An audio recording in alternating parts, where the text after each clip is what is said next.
Hello everyone, welcome to Unacademy platform. So today we will going to learn NDMA guideline to tackle glacier burst.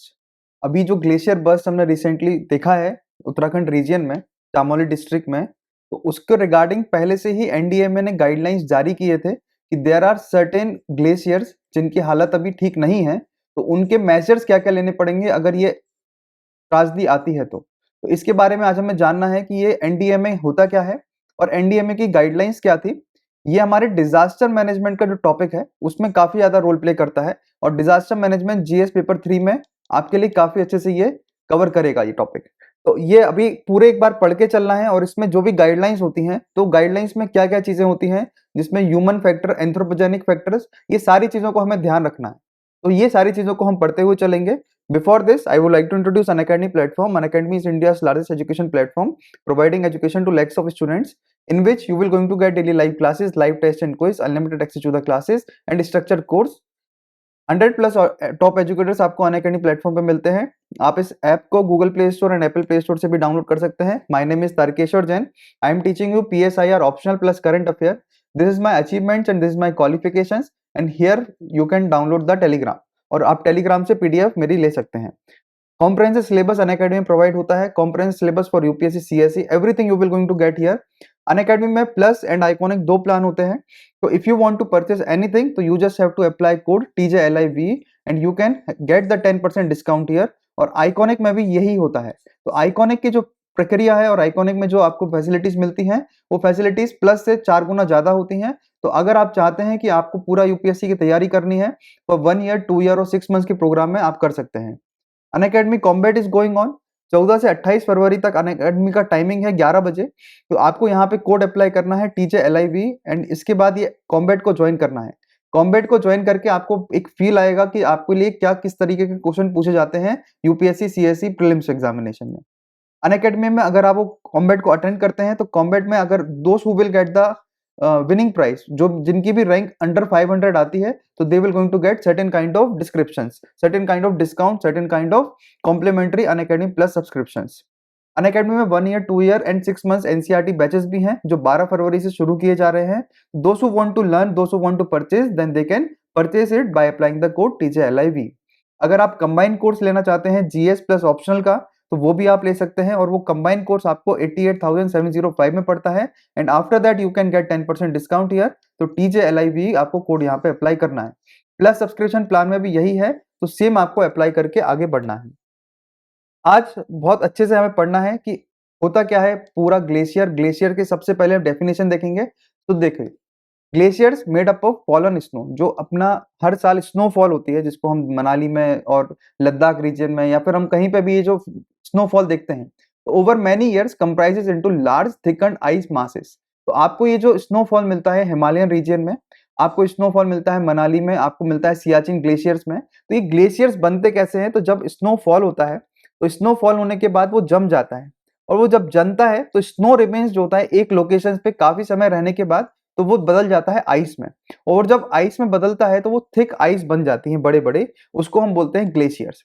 अब NDMA ने कुछ guidelines यहाँ पे जारी की हैं कि इस ग्लेशियर आउटबर्स्ट, अभी क्या हुआ है रिसेंटली उत्तराखंड में बस्ट हुआ, आपने सभी ने देखा होगा कि जो ऋषिगंगा हाइडल पावर प्रोजेक्ट है वहां पे भी अगर आपने वीडियो देखा होगा तो कई लोग थे जो वहां पे वर्कर्स थे, काम कर रहे थे, और वो सब बह गए और बहने के बाद उनकी डेथ हो गई। तो वो डेथ का रीजन क्या था कि वहां से अभी एक ग्लोबल आउटबर्स्ट हुआ था, ग्लेशियर आउटबर्स्ट हुआ था। आउटबर्स्ट का न्यूज में यही रहना था। और ग्लेशियर लेक आउटबर्स्ट फ्लश, इसको क्या बोला जाता है कि it has been caused the flood, flash flood in Chamoli district of Uttarakhand. तो जो चामोली डिस्ट्रिक्ट है उत्तराखंड का, वहां पे ये हुआ 2020 अक्टूबर में लास्ट ईयर। अभी एनडीएमए ने अपनी गाइडलाइन जारी की थी जिसमें डिटेल्ड गाइडलाइन बताया गया था कि how to reduce and deal with the disaster caused by glacier lake outburst flood, और इसको हम बोलते हैं ग्लेशियर बर्स्ट।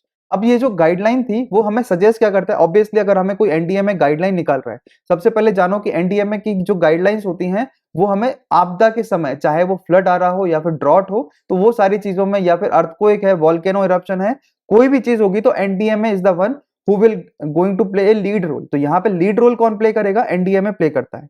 तो इनका मकसद क्या है कि ये रिस्क रिडक्शन को बताते हैं और आइडेंटिफाई करते हैं और मैपिंग करते हैं पोटेंशियली डेंजरस लेक्स। अब डेंजरस लेक्स जो होते हैं मतलब कि जहां पे बर्स्ट होने के चांसेस होते हैं, तो they will going to identify that, उनको स्ट्रक्चरल मेजर्स बताएंगे और वो प्रिवेंट करेंगे सडन ब्रीच, मतलब उसका जो भी मेजर्स रहेंगे, चाहे उसमें बाउंड्री बनाना हो या फिर कुछ भी करना हो, तो NDMA is the one who will take the lead role here. अब ये एस्टेब्लिश करते हैं mechanism to save lives and properties in the time of a breach. आपने 2013 का केदारनाथ फ्लड भी सुना होगा, तो केदारनाथ फ्लड आने के पहले ये जारी की गई थी गाइडलाइंस कि ऐसा कुछ होने वाला है। तो ये सब चीजें क्या है, प्रिवेंटिव मेजर्स होते हैं, बट उसमें कहीं ना कहीं हमारे सरकार की हम बोलेंगे गवर्नेंस प्रॉब्लम भी रहता है कि हम पहले उन स्टेप्स को कारगर नहीं सिद्ध करते हैं, जब कोई इंसिडेंट हो जाता है तभी हम उन पे जाते हैं। Now there are certain key points related to glacier lake outburst flood. सबसे पहले आता है कि ग्लेशियर लेक आउटबर्स्ट फ्लड होता क्या है। तो इट इज ए फ्लडिंग जो वाटर डैम्ड बाय ग्लेशियर और मोरेन के कारण होता है। और मोरेन क्या होता है कि डर्ट और रॉक्स जो ग्लेशियर्स के ऊपर या फिर नीचे जम जाते हैं, उनके साथ जम जाते हैं। तो एक्चुअली में क्या है, स्नो गिरा, स्नो नीचे जमा, और जब जो जमता है तो उसके साथ डर्ट, और डर्ट मतलब गंदगी होती है ना, मिट्टी और वो सब चीजें भी साथ में हो जाती है। तो वो जो स्टिकी जो उनके बीच में जो कंबाइनिंग फोर्स होता है स्नो के बीच में, वो डर्ट के कारण लूज हो जाता है, और कंबाइनिंग फोर्स लूज होने के कारण वो धीरे धीरे पिघलना शुरू होता है और वो सडन रिलीज आपको देखने के लिए मिलेगा। इसको हम बोलते हैं ग्लेशियर लेक आउटबर्स्ट फ्लड। और जब ये ग्लेशियर्स मेल्ट होते हैं तो जो वाटर होता है ग्लेशियर लेक्स में वो एक्यूमुलेट करता है behind loose natural glacier moraine dams, और वो बनते हैं किस चीज के, आइस के, sand pebbles and ice residues. Okay now, अब ये जो अर्थ का जो डैम है, अर्थन जो डैम जिसको हम बोलते हैं, तो वीक स्ट्रक्चर जो होता है मोरेन का, मोरेन डैम्स का, उससे क्या होता है, abrupt breach of the dam होता है top of the glacier lake, जिसके कारण फ्लड हमें डाउन स्ट्रीम एरिया में देखने के लिए मिलते हैं। अब इसके कुछ कॉजेस हैं जो हमारे हिमालयन रीजन की प्रॉब्लम चलते हैं। देखिए डायनाम एनडीएमए की जो गाइडलाइन है उनके हिसाब से क्या है कि जो ग्लेशियर रीज रिट्रीट हो रहा है वो किस वजह से हो रहा है, ऑब्वियसली एंथ्रोपोलॉजिकल फैक्टर्स और क्लाइमेट चेंजेस के कारण हो रहा है। और ये most part of Hindu Kush Himalaya के यहाँ पे हमें देखने के लिए मिलता है।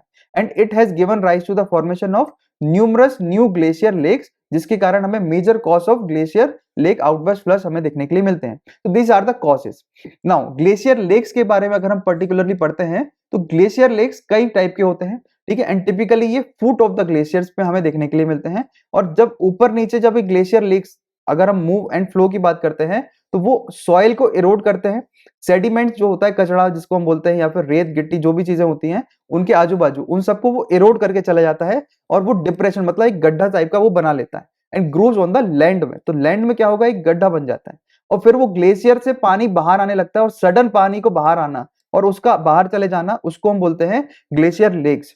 और melt water from the glacier hill up the hole making a lake. तो ये सारी चीजें क्या है, ये प्रॉब्लम्स है। Now there are certain types of lake, जैसे कि हमारे यहाँ पे आपको देखने के लिए मिलेगा, एक होता है मेल्ट वाटर पॉन्ड। तो lakes form melt water pond that can happen on the ice surface. सबसे पहले याद रखो, एक होता है आइस सरफेस, एक होता है प्रो ग्लेशियर लेक्स, और एक होता है सब ग्लेशियर लेक्स। तो जो सुप्रा ग्लेशियर लेक्स जिसको हम बोलते हैं आइस सरफेस, मतलब सबसे ऊपर वाले पार्ट को बोला जाता है सुप्रा ग्लेशियर लेक्स, और in front of the ice जिसको हम बोलते हैं प्रो ग्लेशियर लेक्स, एंड जो बीनीथ द आइस होता है जिसको हम बोलते हैं सब ग्लेशियर लेक्स। अगर आप मैप के थ्रू देखेंगे तो ये है सुप्रा ग्लेशियर लेक्स और ये होते हैं प्रो ग्लेशियर लेक्स, ये फ्रंट में हो गया है ना। और सुप्रा ग्लेशियर लेक्स मतलब कि सुप्रा ग्लेशियर लेक्स होते हैं आइस का सरफेस, तो ये जो ऊपर का आइस का सरफेस होता है इसको हम बोलते हैं सुप्रा ग्लेशियर लेक। और सब ग्लेशियर लेक मतलब सब ग्लेशियर लेक जो होता है बीनीथ द आइस जिसको हम बोलते हैं। तो दिस आर द फॉर्मेशंस। तो ये आइस फॉर्मेशन है, यहाँ से ग्लेशियर आया, और ये मार्जिनल लेक्स होते हैं जो कोने में होते हैं, और यहाँ से हमें ये रिवर फॉर्मेशन है।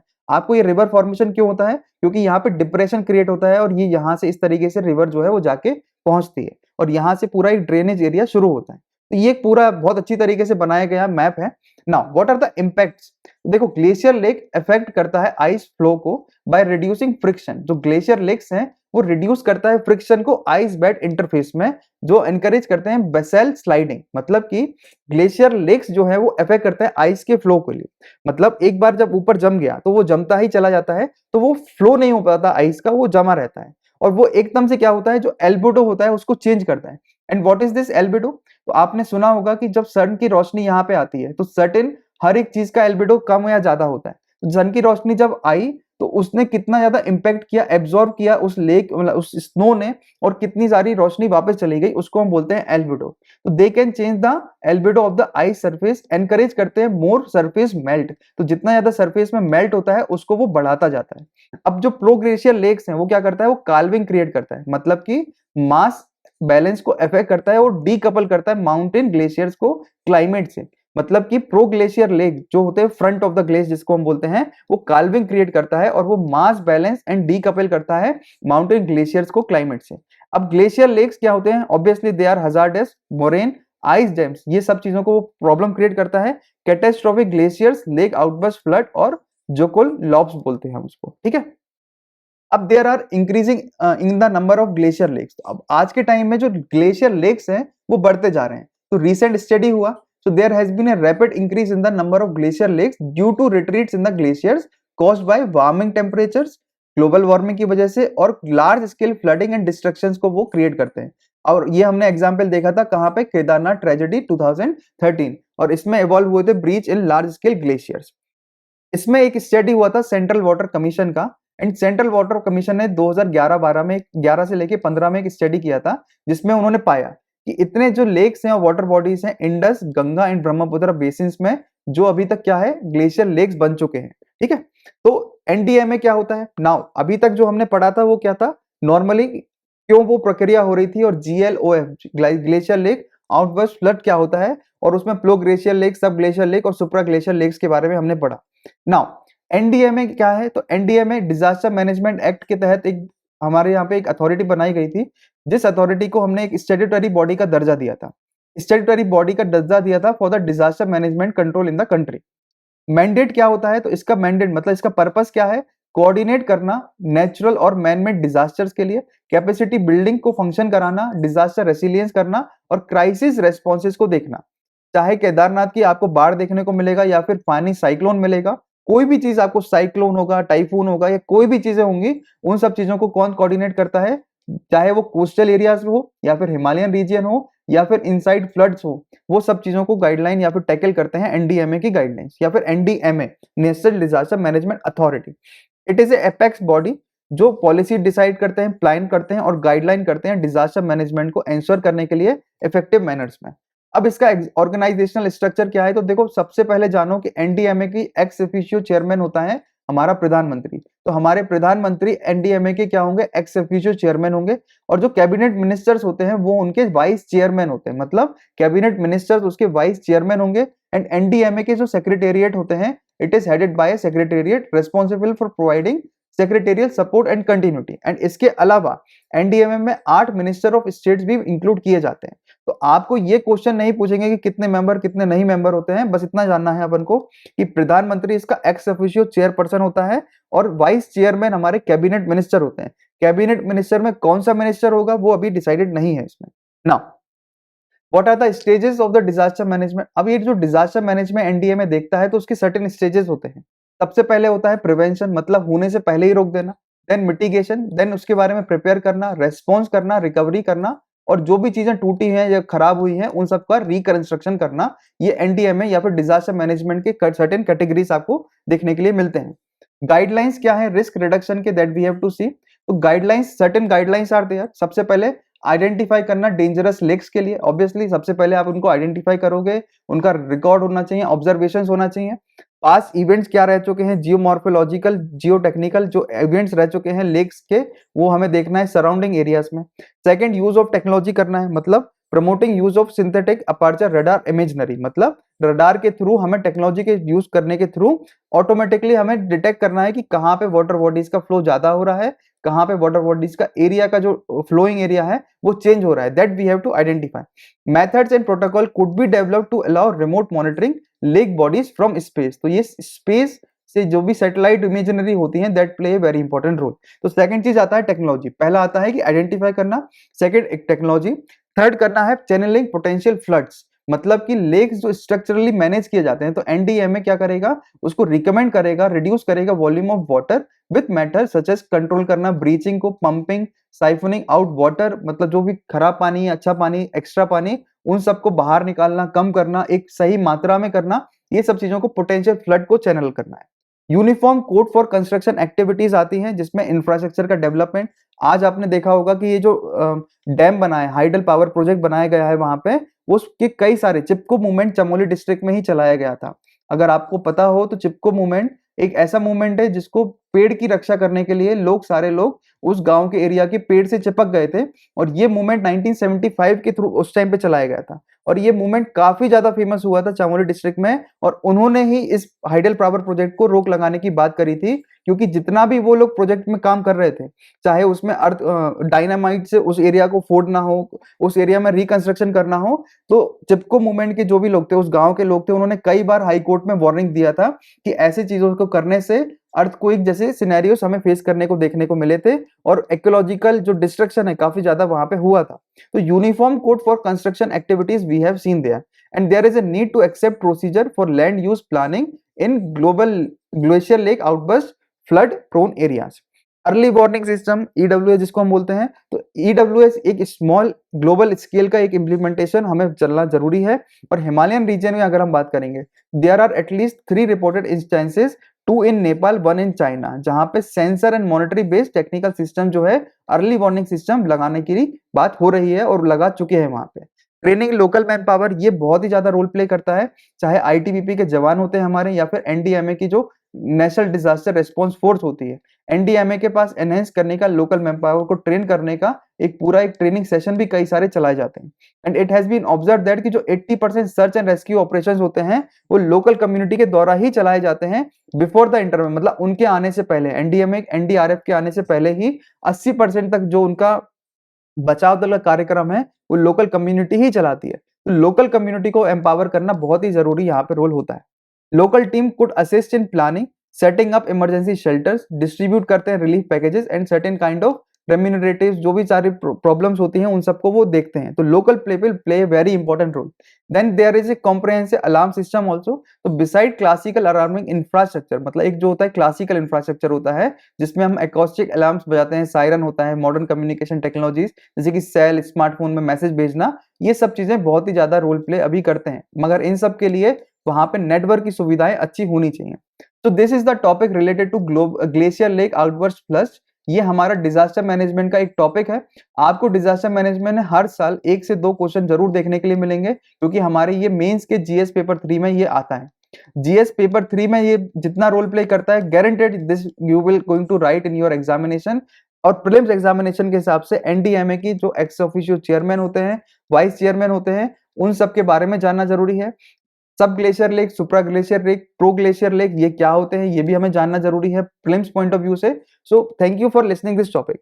एट द लास्ट 21 से 22, जो 20 से 21 फरवरी है, वहां पे अभी आपको रजिस्टर करना है, आप कर सकते हैं, क्योंकि UPSC Unacademy combat Unacademy summit 2.0 is going on. ये हिंदू, जो द हिंदू अपन न्यूज़पेपर पढ़ते हैं, उसके साथ एसोसिएट किया गया है।